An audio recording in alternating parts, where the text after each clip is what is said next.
Hi guys, today we're going to be speedrunning a Unit 5 MCQ progress check for rotations in AP Physics 1. So, horizontal wheel with initial velocity, omega initial, rotates with constant angular acceleration. After time t, the wheel has reached a final angular velocity omega f. What is the correct expression for the angular displacement delta theta during this time interval? So, we use rotational kinematics for this. Omega is equal to omega initial plus alpha t. We want one that doesn't have time. So we have to use omega f squared plus is equal to omega initial squared plus 2 times alpha delta theta. So we want delta theta, so that's omega f squared minus omega initial squared divided by 2 alpha. So that's going to be our answer. And that's just option C. Now, next question. Okay. An ant is standing on a fan blade at a radius r at a distance of r over 2 from the axis of rotation, as shown. It starts from rest, and it begins spinning counterclockwise. Counterclockwise is going to be this way. That's going to be positive torque, and the angular speed, it's going to increase at a constant rate over a time t, and then it's going to read a final angular velocity omega f. What is the average tangential acceleration over this time interval? Okay, this is not that bad. So we know it starts from rest, constant angular acceleration. Okay, so alpha is equal to omega f minus 0, and that's over t. So that's omega f over t. Now, what is our tangential acceleration formula? So you should know this connection. It's at is equal to r alpha. Here, our r is going to be the radius over 2. That's going to be our lever arm. Our lever arm from where the forces are going to be applied. So that's going to be at is equal to r over 2. And then our alpha is omega f over 2. That's because omega initial was equal to 0, which is omega I. That was equal to 0. So it's just that. Yeah, so you just plugged in this here, and you plugged in this here, and then you simplify this. That's just literally going to be r omega f over 2t is your tangential. So this is your answer, and we can see that's literally it's just B. Okay. 2 spheres with masses 2 kilograms and 3 kilograms are mounted on a 3 meter long negligible mass is shown in the figure. The rotational inertia of the sphere rod system about the left end of the rod is almost nearly, so this requires you to know what the I is. So we know that I is equal to summation of mr squared. So we have 2 spheres. They're on the 3 meter rod. We want the rotational inertia about the left end. So how do we do this? Okay. So the 2 kilogram sphere is 0.5 meters from the left end. And this one is the 3.0 kilogram sphere center is at 3.0 minus 0.5. That's 2.5 meter from the left. So let's do sphere 1.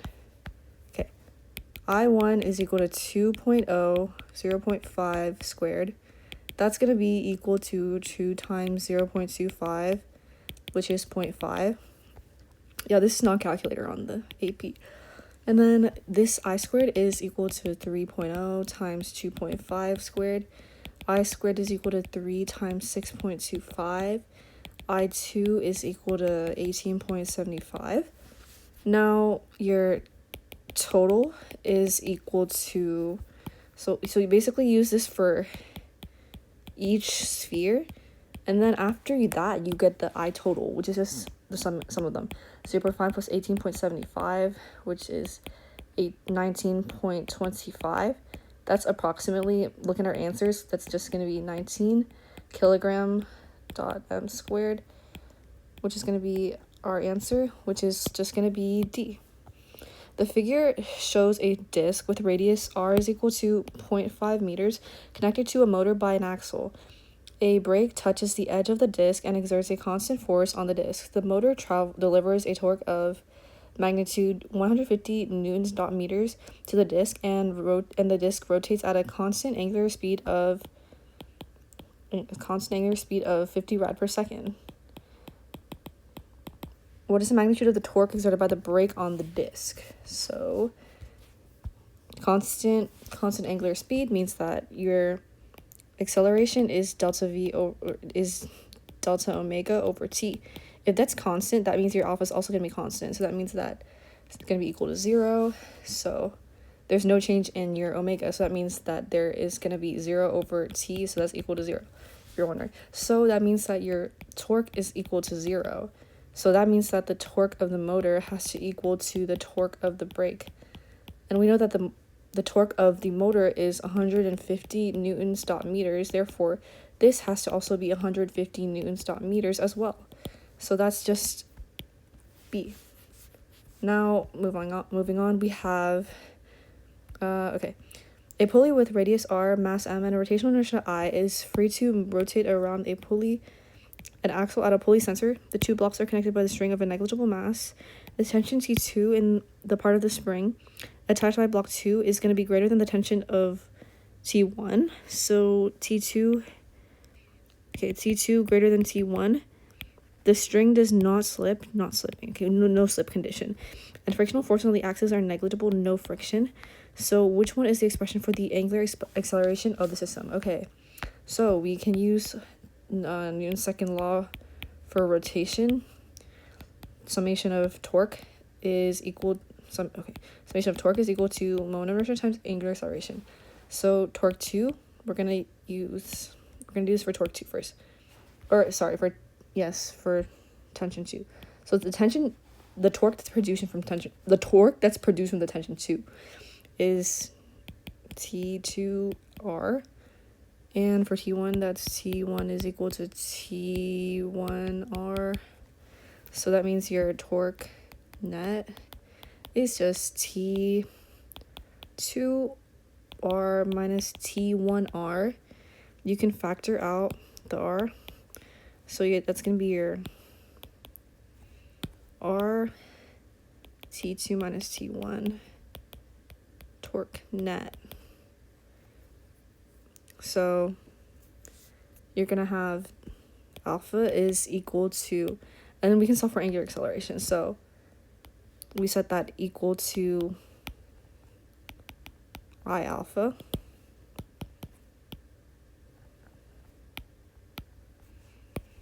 So we solve for alpha. Alpha is going to be T2 minus T1 over times R divided by I. And that's because we have that T2 is greater than T1. So that means that this is going to be our positive acceleration, which is why we consider that to be up.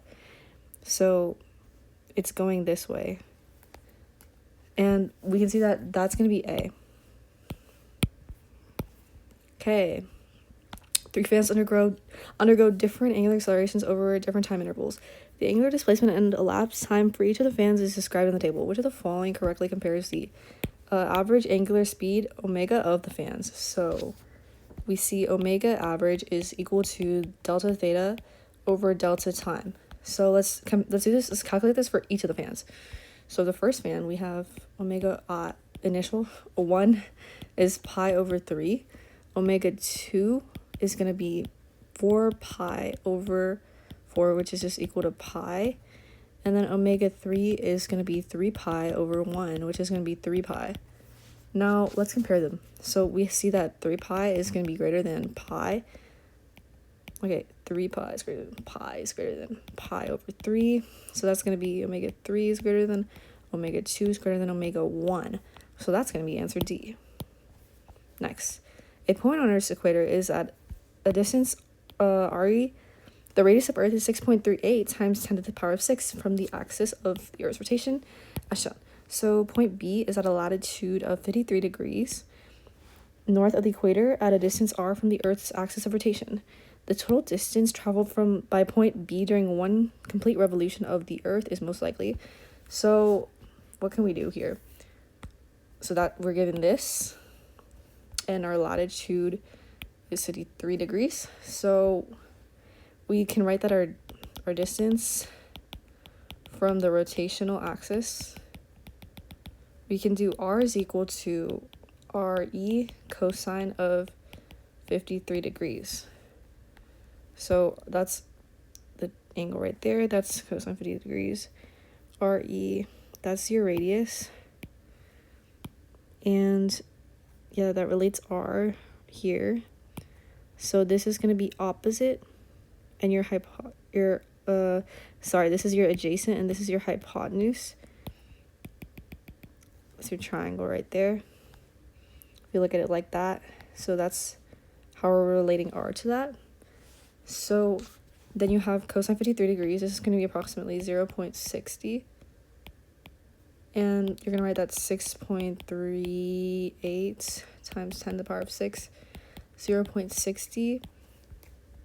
And here, you're kind of just going to have to approximate that, because you know the cosine of 60 degrees is going to be 1/2. So then you know that it's approximately going to be like 0.5. So that's how they're going to want you to approximate it. So you kind of have to know, because this is not going to be calculator active for this one. So you're going to kind of have to eyeball it kind of. And then we know that the distance is 2 pi times the radius. It's the circumference of a circle. So we're going to do 2 pi 3.83 times 10 to the power of 6. That's approximately 6.28 times 3.83 times 10 to the power of 6. That's going to be 2.4 times 10 to the power of 7m. So you have this. And that's going to be B.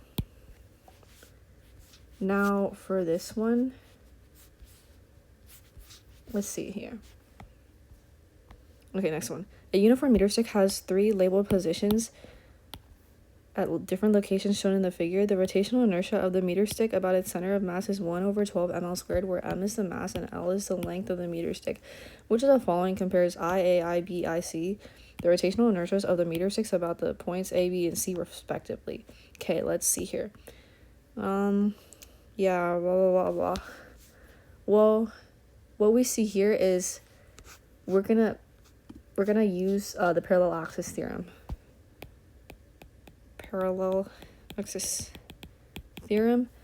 And that is going to be I is equal to I of inertial center mass plus md squared. If you don't remember, d is going to be the distance from the center of the stick. So, okay. That means that our rotational inertia, our I, increases with distance from the center. Distance from center, not left end like before. Not left end. We're looking at the center. So, our center is going to be at, let's mark this with a different color. 50 centimeters. A, we see this is at approximately 20 centimeters, and we see here this is going to be at 60 centimeters, 40 centimeters, and now we want to find the distance from the center for each of these. So let's see here. dA is equal to 20 minus 50, which is 30. I'm going to actually do this with different colors. Make this look nicer. Center is here. And then for this, BC, for DB, this is equal to 40 minus 50, which is equal to 10. And then here we have this, that's going to be DC, which is equal to 60 minus 50, equal to 10. Yeah, so now we got to compare using the parallel axis theorem. So our I center of mass is same for all of them. So what we have to compare is, okay, did I use this color? Okay, just compare d squared. That's going to be different.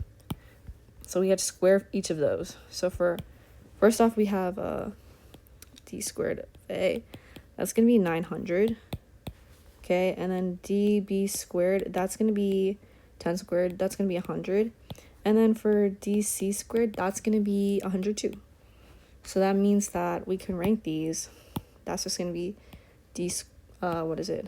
IA is greater than IB, and IB is equal to IC, as you can see here.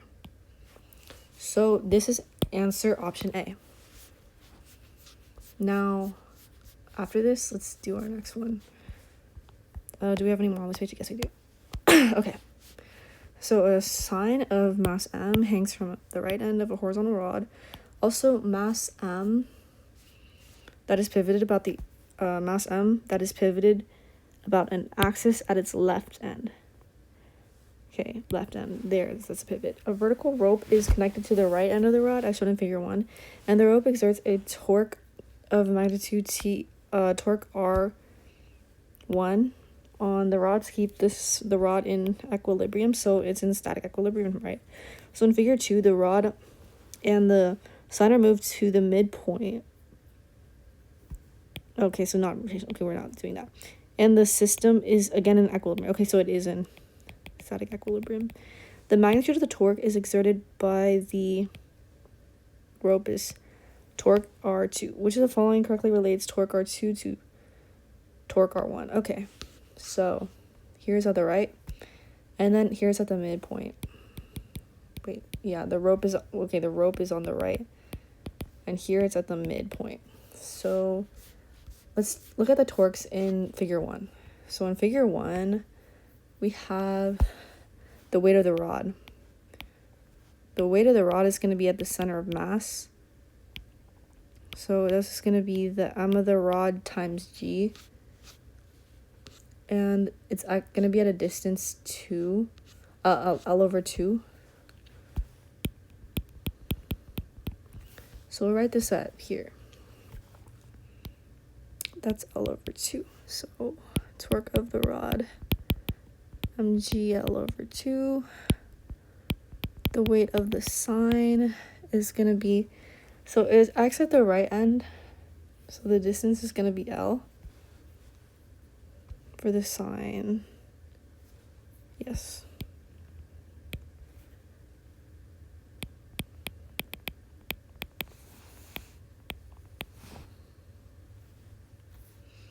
So this is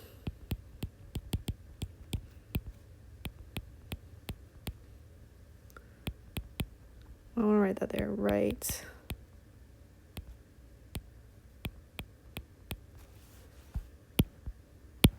Okay. And now we want our total clockwise torque.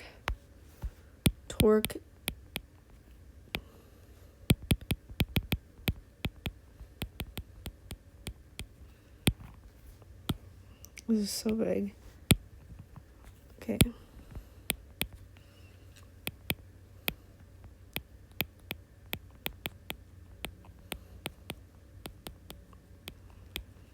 That's going to be equal to 3 over 2 GL. Okay, so the rope, it provides a counterclockwise torque. So, yeah, I'm running out of space.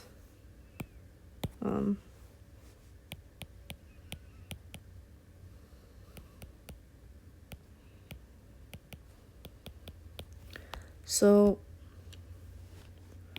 torque R1 is equal to T1L. T1L is equal to 3 over 2 MGL. And that means T1 is going to equal to 3 over 2 mg. We cancel that L. Well, actually, I want to just make this blue. That did not turn blue. I want to make these.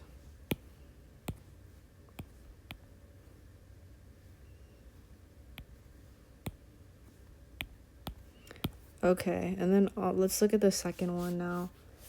In the second figure, the new rope is going to be at the midpoint, right? And the downward torque is the same.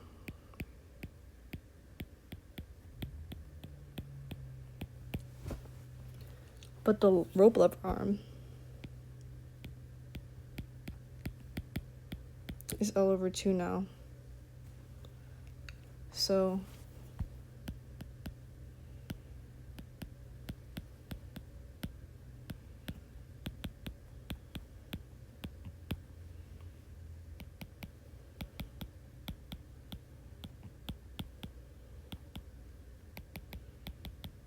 three mg. Now we can compare. So this one's actually kind of taking kind of a long. T1 3 over 2 mgl, or just mg, and then T2 is 3 mg. So T2 is equal to 2 of T1. If you just see like that's a fraction,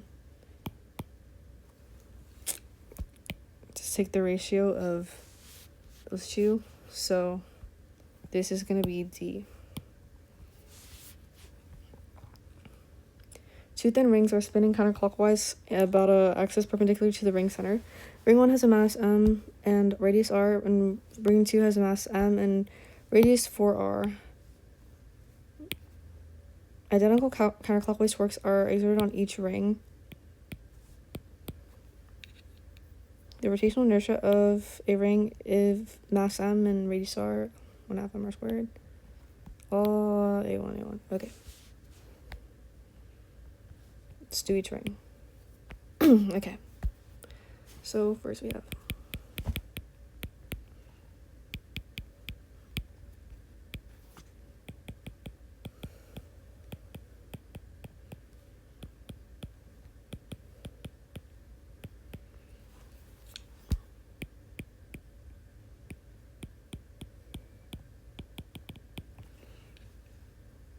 so we're gonna use, actually I'll just erase this. So then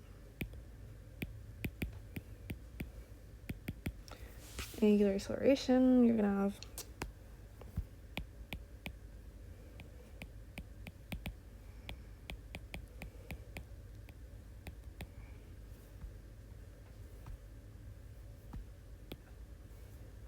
I kind of want to do that up there.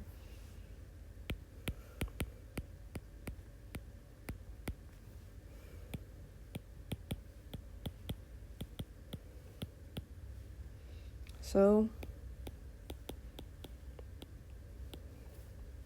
that's pretty straightforward.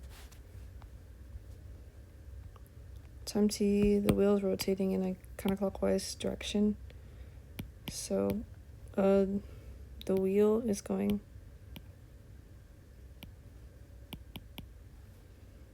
brake, wheel, non-constant force. So we want to see what this alpha looked like. That's just going to be C. Because initially, and then we know that your angular acceleration is negative, and acceleration becomes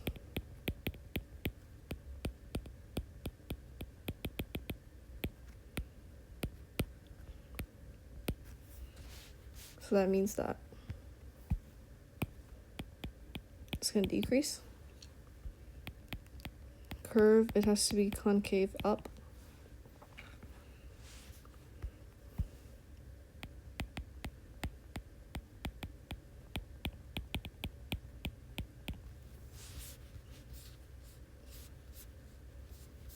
Next, two coins are rotating on a circular platform, counterclockwise. Coin A, distance r, linear speed VA. Coin B, r squared, or r over 2. VB, what's the ratio? Okay. So V equals omega r. For coin A, we have VA is no. Omega r. For VB, we have omega r over 2.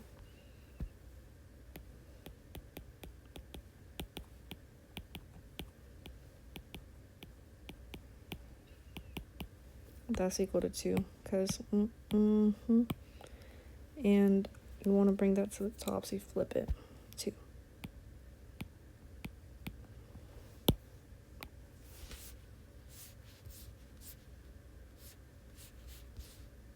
Okay.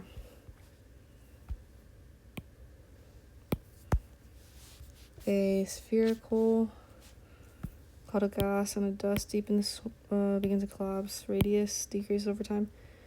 Rotational inertia to about its center changes, if at all, when it collapses. So, well,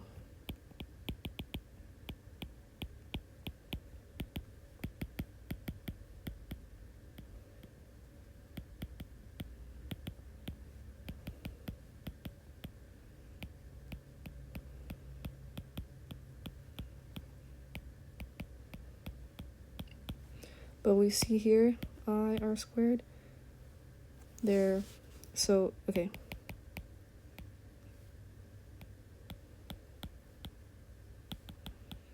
directly related, so that means it's gonna decrease as well. Okay.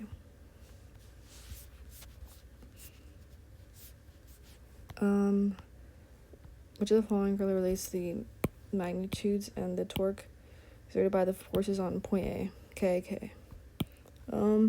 Four forces, well, forces, magnitude, square, different locations, figure A, B. Okay. A is top left right here. Now each force, F2 is going to be the top right. It's horizontal. Its line of action is top edge. Is this thing right here. So that passes through point A. So that means the perpendicular distance R is 0. Torque 2 is equal to 0. Now let's look at a different one. Now let's look at F1. Right halfway down. This one's also going to be horizontal. Perpendicular distance R is equal to the vertical distance from A to F1.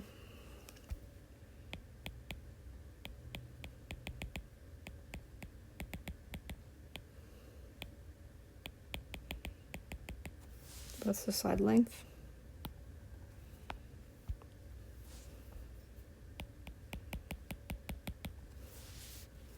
F3. Bottom center, it's going to be a vertical force perpendicular from A. That's the horizontal distance from A to the center of the bottom edge. So that's half the side length. So now last one, F4. This one's horizontal too. R, the perpendicular distance. I'm just saying.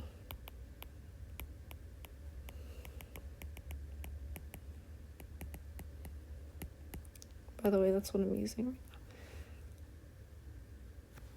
That's going to be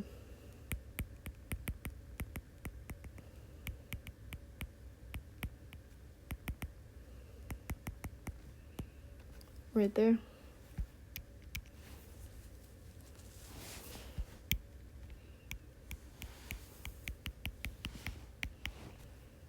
So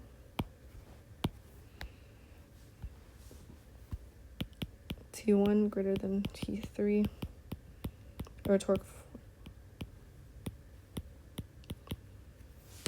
Okay. B. Now, which force exerts 0 torque about point B? Point B. Where's point B? This is point B. So let's actually look at this again.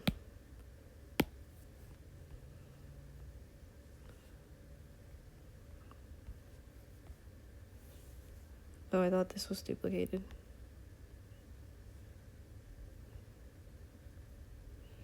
So it's clean. So now F3.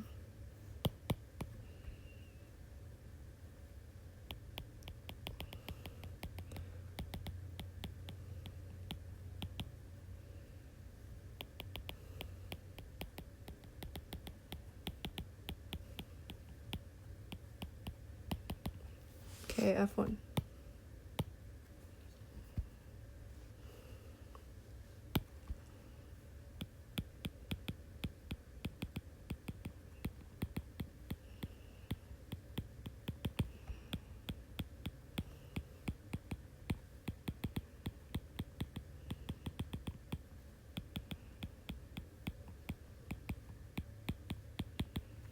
There for both of them.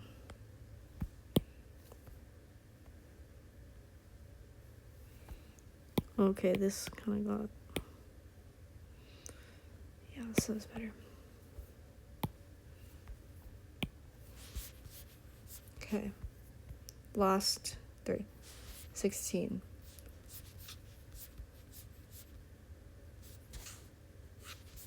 Okay. In addition to the forces from the pivot at the instant, shown in the top view, the horizontal one has 4 forces exerted on it. The magnitudes indicated. The broadest way to rotate about the center and claim it's in rotational equilibrium. Is it correct? Why or why not? Let's check. Right end. 2 forces of 3F. 1 force of 2F up. 1 2F down. And we want to see if it's in rotational equilibrium. So check for net force. Okay. Net force. Summation of F. If net force is equal to 0, that does not necessarily mean you have rotational equilibrium. You have to check the torques. So look at the distance from the torque. Distance from the pivot. So the pivot is at the right end. And we see the forces are at different R distances from pivot. Torque equals RF. Since the distances are different, the torque won't cancel because it's all on the one side. So, not necessarily. So you see here, it's gonna go those ways. So let's look at the directions of the torques. Well, okay, direction. The larger 3F forces are farther from the pivot than some of the 2F forces. And here's something super tricky. They think that if the 2F was here instead, that would have canceled out. And like these would have been in the same directions. But see, this has a larger R. This 2F here, this one, it has a larger R. And this one has a smaller R. So that means that I'm going to call this torque 1. And then I'm going to call this one... No, actually I'm going to call torque 2. This one's torque 1 and this one's torque 2. And torque 1 is going to be greater than torque 2. So that means that it's not it. That's like tricky. You have to look at the distance R. So if you weren't paying attention, you would have gotten that wrong. Summation of the torque clockwise is greater than the summation of the torque counterclockwise. Therefore, net torque not 0.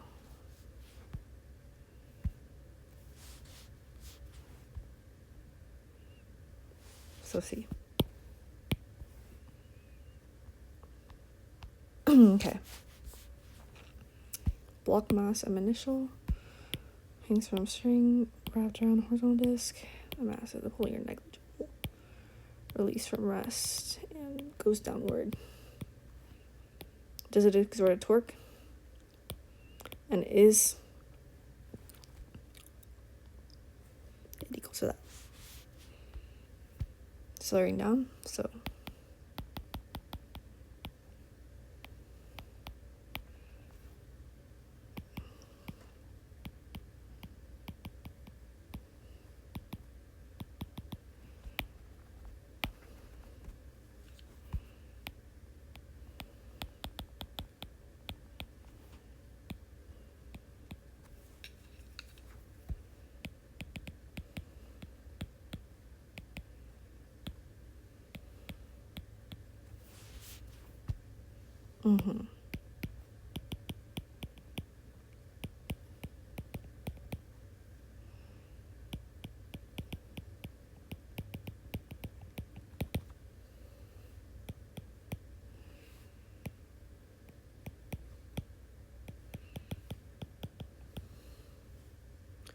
So since this, we can write, this is tension.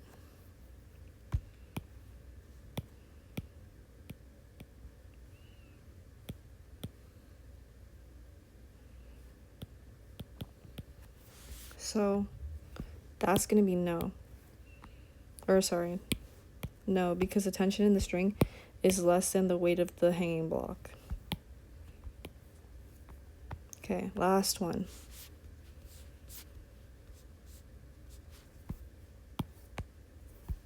Tightens the lower wrench. Engineer exerts a force of F near the middle. Claims to increase the torque. Engineer could decrease it. Is this student's claim right? Why or not?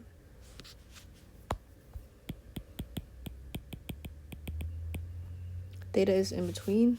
What is the angle here? What is that thing we have here? This is for between the force and the normal. But the lever arm is along the wrench, which is horizontal. Okay, the lever arm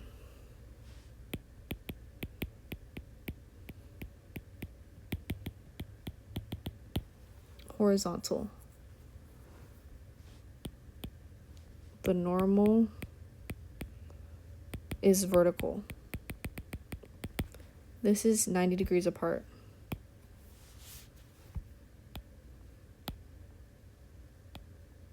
So that means that we want theta, right?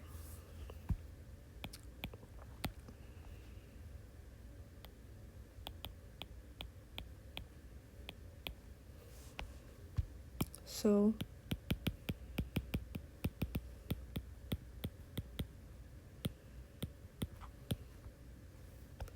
we know this is like trig identity. If you subtract your angle from 90, same as cosine.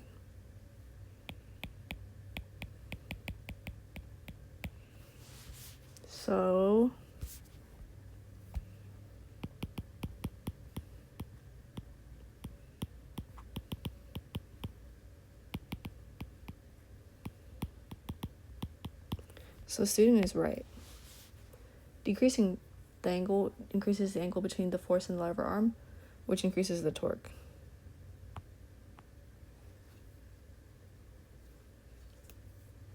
So B.